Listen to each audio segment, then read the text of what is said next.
राधे राधे। आप सबका स्वागत है मेरे चैनल में। आज हम जो सूर्य ग्रहण लग रहा है उसके बारे में बात कर रहे हैं।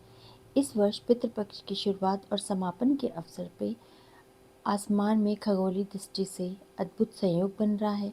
भाद्रपद पूर्णिमा यानी कि 7 सितंबर को चंद्र ग्रहण लगा था और अब पितृपक्ष का समापन अमावस्या यानी कि महालया के दिन 21 सितंबर को हो रहा है और इसी दिन रविवार भी है और 21 सितंबर को आंशिक सूर्य ग्रहण 2025 लग रहा है। ज्योतिष दृष्टि से यह सूर्य ग्रहण को दुर्लभ योग माना जा रहा है। ऐसा बोला जा रहा है कि 21 सितंबर को लगने वाले सूर्य ग्रहण की शुरुआत रात को 10:39 पे होगी और सूर्य ग्रहण का जो प्रभाव है वो आम जन जीवन पे कम रहेगा। बताया जा रहा है कि दोनों ग्रहों के बीच में पितृपक्ष का संयोग जनमानस को कोई हानि नहीं दे पाएगा। सूर्य ग्रहण 2025 से 9 घंटे पूर्व सूतक काल प्रारंभ हो जाता है। ग्रहण से हमेशा 9 घंटे पहले सूतक काल प्रारंभ होता है। ग्रहण काल में सभी मंदिरों के पट बंद रखने की परंपरा है। सूर्य ग्रहण भारत में सीधे नहीं दिखाई दे रहा है। ये न्यूजीलैंड में सूर्य ग्रहण जो दिख रहा है वो साफ साफ देखा जा सकता है। सूर्य ग्रहण अमावस्या को लग रहा है जो कि पितृपक्ष का अंतिम दिन भी है। ज्योतिष विद्या के अनुसार श्राद्ध और पितृ कर्म जो हैं वो सूतक लगने से पहले ही संपन्न करने चाहिए। अपने देश भारत में भले ही यह सूर्य ग्रहण नहीं दिखाई देगा, लेकिन दुनिया के दूसरे देश न्यूजीलैंड में दिखाई देगा। इस खगोलीय घटना को लेकर के ये बोला जा रहा है, ये मान्यताएं हैं कि देश में सूर्य ग्रहण सूतक काल का जो प्रभाव है वो रहेगा।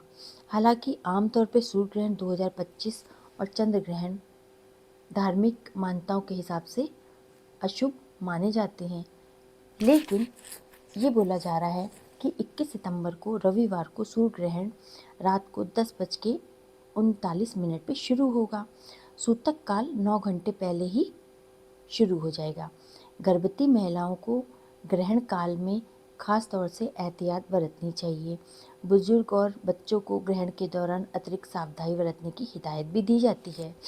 वैज्ञानिक पक्ष की अगर माने तो चंद्रमा और सूर्य पूरी तरह से ढक जाते हैं। इसको सूर्य ग्रहण कहा जाता है।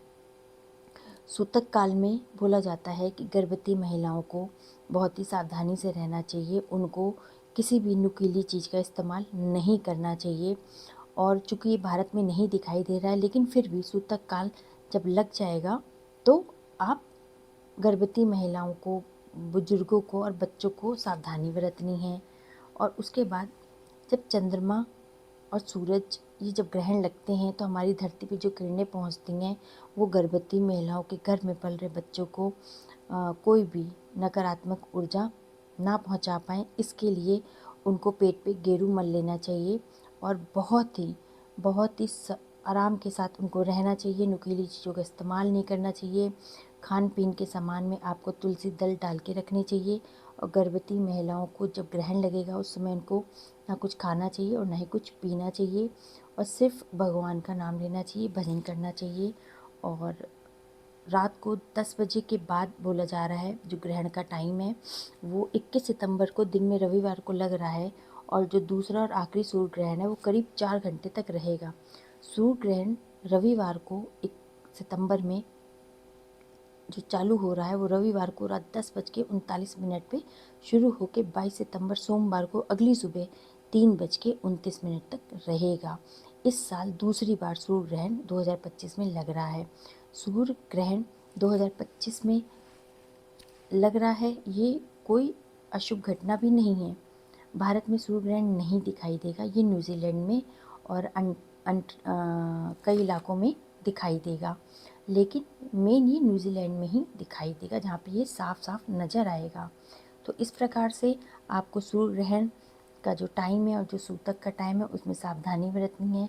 गर्भवती महिलाओं को घर के अंदर रहना है, बाहर नहीं जाना है। घर के दरवाजे खिड़कियाँ बंद करके रखने हैं, उस पर पर्दे डाल के रखने हैं और उनको पूरे बाजू और पूरे बदन को ढके हुए कपड़े पहनने हैं और अपने पेट में उनको गेरू मल के रखना है और दिन भर उनको कोई भी नुकीली वस्तु का इस्तेमाल नहीं करना है। खान पीन में भी उनको ये चीज़ देखनी है कि सूतक काल में उनको कुछ भी किसी भी तरीके के, अगर वो हो सके तो बना हुआ खाना ना खाएं, और जो खाना पड़ा है उसमें तुलसी दल को डाल दिया जाए।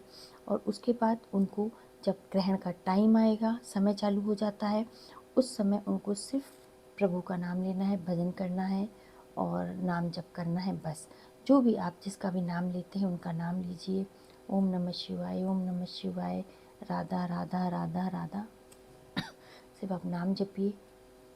तो आपके और आपके बच्चे के ऊपर, जो घर में आपका शिशु है, उस पर कोई भी नेगेटिव चीज़ नहीं आएगी।